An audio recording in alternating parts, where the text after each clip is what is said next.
The Berlin market murder suspect shot dead in Milan. Anis Amri, who travelled from Germany via France, was asked for his documents early this morning. He pulled a gun, police shot him. Also this lunchtime, a jet hijacked over Libya is forced to land in Malta. Some passengers are released. We'll have the latest. Scotland braces itself for Storm Barbara. The unwanted Christmas gift is on its way. And this is the best flight in the world. Superstar treatment for 3 women. How a delayed flight meant upgrade magic. I said, why don't we just put our shades on and take some fun photos for us? We'll never get this experience again. Let's live it up like rock stars. And we did.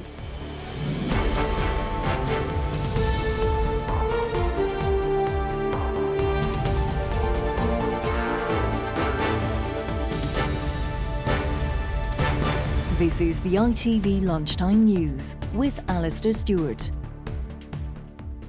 Good afternoon. Hunted across Europe, a dangerous suspect was finally caught and killed following a simple document check. Anis Amri was stopped by 2 police officers and asked for his papers in the early hours of this morning near Milan railway station. He pulled a gun from his bag and was shot dead. One of the police officers was injured. Relief in Germany, but questions raised over the ease with which a most wanted man was able to flee Berlin, travel by train to France and then on to Italy. And a warning, Sejal Carrier's report contains footage from the aftermath of the shooting. His body, covered, lies on the ground as forensic officers scour the scene, as the hunt for Europe's most wanted man ended here in Italy in the early hours of this morning. Anis Amri was killed after a shootout with police. He'd opened fire first, shouting Allahu Akbar when he was stopped for a routine ID check. The bag from which he pulled his pistol still on the road.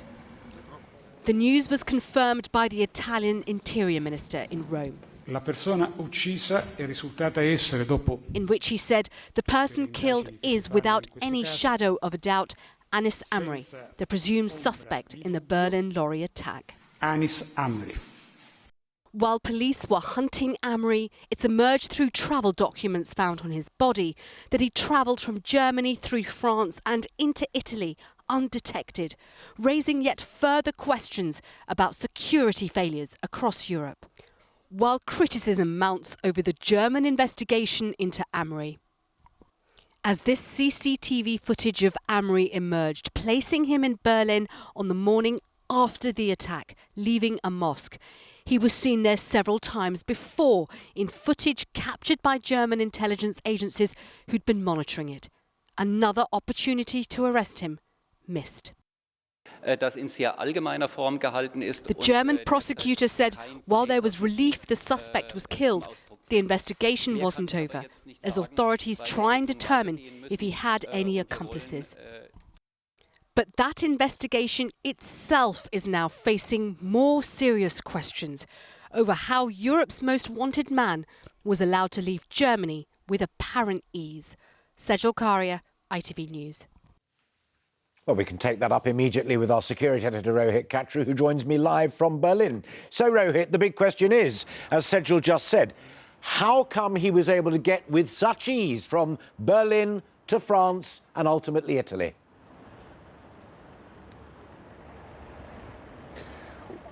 Well, that's the question, Alistair. 3 countries in 3 days. This isn't just a man who slipped through the net. It's a man who slipped through many nets, not only before the attack, but in the 4 days that followed it. And although the manhunt is now over, the investigation certainly continues, because one question now is, was there anyone who helped him to do this, particularly not only in Western Germany, but in Italy too. Consider the approach that we saw from him captured on those CCTV pictures. This was not someone who was being at all secretive. He was out there, he was meandering down a major thoroughfare. We've just been to the apartment block in which this mosque is housed. It's really a cultural centre that includes just 2 rooms of this apartment block. People there said they didn't really know what was going on inside, but that there was no attempt in their eyes for the people there to be secretive. And so this seems to have been a brazen journey across several countries across Europe, and it's a journey that now raises inevitable questions. Who else was involved? Was he talking to Italy? Remember, this is a country where he had lived, where he moved 7 years ago once he left Tunisia, where he spent time in jail for an arson attack. And the other question is whether there is a wider network surrounding him that will now need to be detained. Rohit, thank you. To Malta now, and in the last half hour, groups of women and children have been released from a plane that was hijacked. The flight from Libya was forced to land at an airport in Malta this morning with 111 passengers trapped on board.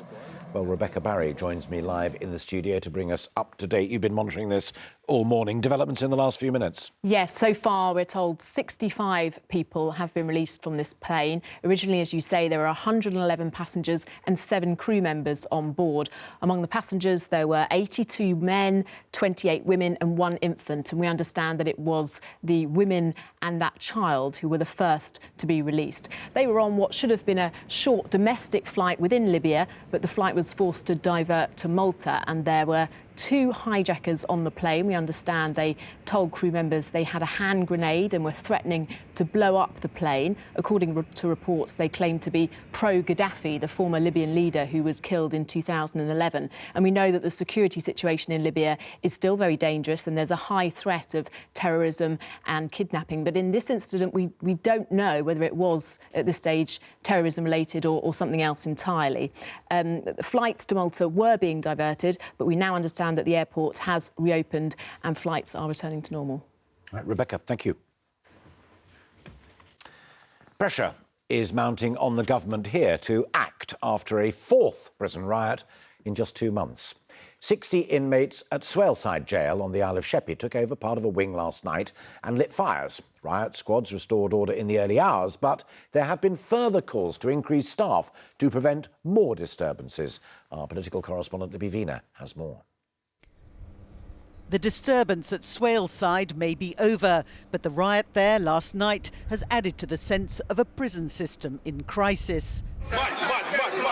This video is thought to have been taken by inmates who'd seized control of a wing at the jail, which houses prisoners deemed medium to high risk. Staff shortfalls are a serious concern. Staffing levels are a serious concern because we have such low levels of staffing. There is no control. The prisoners have control, and as you see, it's very easy for prisoners to take over a prison wing at this minute in time. This year, the Prisons Inspectorate said Swaleside was not safe and that levels of violence were too high. It found that 69% of prisoners felt unsafe at some time. Half reported that it was easy to get drugs inside the jail. The segregation unit was said to be filthy and poor. Only this week, the Justice Secretary warned about the prospect of further violence in prisons around the country. Since I was appointed as Secretary of State for Justice in July, I have been absolutely clear that we do need to improve safety in our prisons and that the levels of violence we currently have is unacceptable. In an apparent shift in policy, Labour is calling for a major rethink on who is put behind bars. Politicians from across the aisle have now got to wake up to a crisis that has been brewing certainly since 2010, when prison officer numbers were cut, but possibly much longer than that, possibly my whole adult lifetime, and the arms race between the 2 main parties on who would lock up more people. Reducing the prison population might be a long-term goal, but in the short term, finding more prison staff to keep jails safe seems a more urgent priority. Libby Vina, ITV News, Westminster. And correspondent Angus Walker joins us live from near the prison. Angus, have you got any more detail there on what sparked all of this in the first place? Well, this incident started, according to prison officers, when they went in to search the cells to do a search looking for contraband, and they met resistance from the prisoners, which escalated into this major disturbance with around 60 prisoners taking over one landing of one wing, according to the prison authorities. The fires were set and there was violence, and we've seen the video in Libby's report, which apparently was filmed inside the prison during the height of the disturbance. Now, Prison Officers Association officials have said to me that this type of incident is directly linked to low levels of staffing, because they say normally we would be carrying out these type of searches more regularly, and of course when we don't have a more rigorous regime, when we do go in to do searches, we're met with resistance. So a week after the riot in Birmingham, a different jail but very similar issues. Angus, thank you very much. Let's return to Westminster Live now, and our political correspondent Libby Vina rejoins us. So, as you said yourself in your package at the top of this segment, 4 episodes in just 2 months. Not a government giving the impression of being in charge of things. Well, I think the Justice Secretary, Liz Truss, is aware of the problem. You heard her there saying that she did believe that there was too much violence in Britain's jails. But the problem is it's not something that she can solve in a hurry. The number of staff, the number of prison staff on the front line has been drastically reduced because of cuts since 2010, by a third, in fact, from 45,000 to some 30,000. Now, the Justice Secretary has promised to increase that by 2,500, but the Prison Officers Association say the real problem is that prison officers are actually leaving the profession, that she's not recruiting them as fast as that they are quitting, and in fact that it needs a whole new rethink as to the package of conditions and pay that prison officers get to try and attract people back to the profession, to try and get prisons in a much safer state again. Libby, thank you. Scotland is currently being hit by heavy winds as Storm Barbara sweeps across the country. In some parts, gales are expected to reach up to 90 miles an hour. There are 3 amber weather warnings in place for the Highlands, Orkney and the Shetland Islands, as well as 3 flood alerts. Our Scotland correspondent Peter Smith joins us from a very windy Oban. How bad? It looks relatively calm, but what's it like where you are? That's right, Alistair. Well, it is very, very windy. It has been very, very wet. But to put that into context, we are standing in the northwest coast of Scotland, and it is at the end of December. This is the kind of weather that people here come to expect at this time of year. That said, as Storm Barbara picked up this morning, it has caused very choppy seas to come crashing in to Oban. If you look at some of the pictures that we took in from this morning, you'll see that Storm Barbara sent some of those waves crashing into the seawall, some of the water going up and over onto the seawall and onto the road. Now, none of the roads here have been closed and traffic's still going by, but we have seen all of the ferries have been cancelled here in Oban. No more boats in or out of Oban, and that's meant many people on the Western Isles are unable to get home for Christmas. All the fishermen having to stay in harbour. This town is famous for its seafood. We've also seen trains in Oban. All of the trains have been cancelled for the rest of the day. So this is a west coast town in Scotland that now feels somewhat isolated, cut off, and people here are left to face Storm Barbara on their own, and this is what one local businessman told me he's doing to prepare. Maybe once a year we'll get the water actually coming in. We've only had a serious flood once in the last 25 years. We're already seeing the waves starting to crash over the top. It's getting dangerously close now, yeah. Nervous? Hey, a wee bit, yeah. Happy to take the precautions. Now, as we look around, you can see Storm Barbara is starting to pick up here. It's a very choppy sea. It's sending these waves crashing into the coast. And we are seeing this picture across the country. In the northwest of Scotland, we're seeing there are many ferries disrupted. I say none of the ferries in Oban are operating, and there are all of the ferry services in the north and northwest of Scotland are also disrupted. We're seeing that many train services here are cancelled. All of the Oban ones cancelled, many services in other parts of the country cancelled. And on top of that, 100 schools on the Highlands have been closed. I'm sure, as you can understand, Alistair, that the pupils were devastated to hear that news, that they're starting their Christmas holidays one day early. Oh, a day before Christmas, Peter. Thank you so much. Peter Smith there for us in Oban, and there will be a full forecast at the end of this programme. Now, a year ago, the weather in Cumbria left many families homeless in the run-up to Christmas. While some are still waiting to return to their homes, work has been ongoing to rebuild vital parts of that community. Damon Green went back to see how residents have fared since Storm Desmond hit. A clear winter's day on Ullswater and a cruise in one of England's most beautiful places. The boats that ply this lake are part of the scenery themselves, and part of the attraction. But just a year ago, in the wake of Storm Desmond, this Ullswater steamer presented a very different spectacle. Driven aground to save her from sinking in the storm.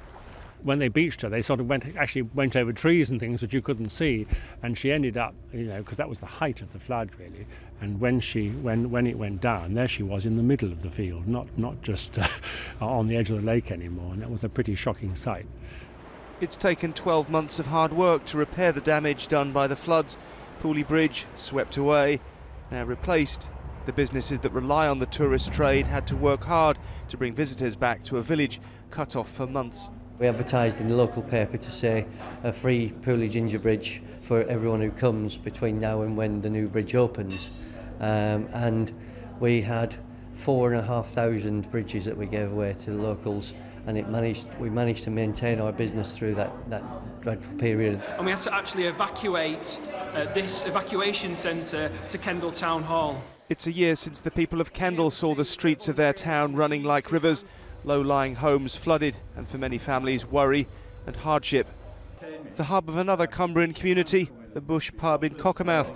To see it today, it's hard to believe it's the same place that had to close last Christmas, wrecked by floodwater.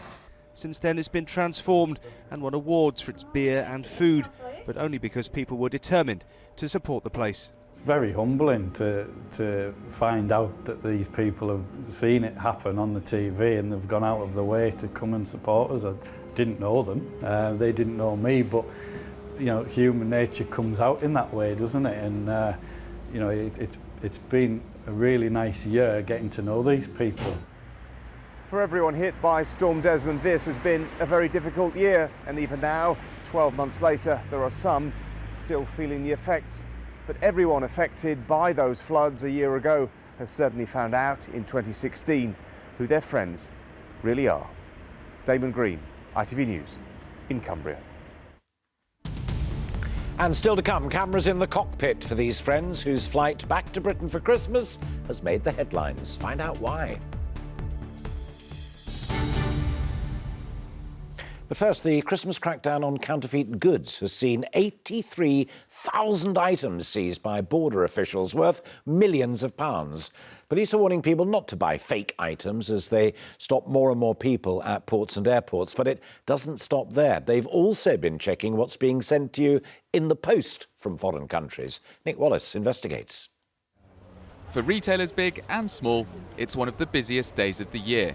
But as Christmas shoppers rush round picking up last-minute gifts, are they giving much thought to where their purchases have come from? Here at Stansted Airport, Border Force officials are busy sorting through tons of counterfeit goods seized on their way into the UK.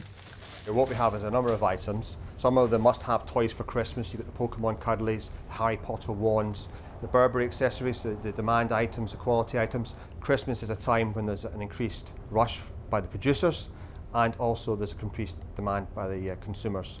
The scale of the trade is dizzying. In a single 6-day operation, 83,000 items were confiscated at airports across the UK, with an overall retail value of £3.5 million. The items included 18,000 fake perfume bottles and 900 fake designer scarves.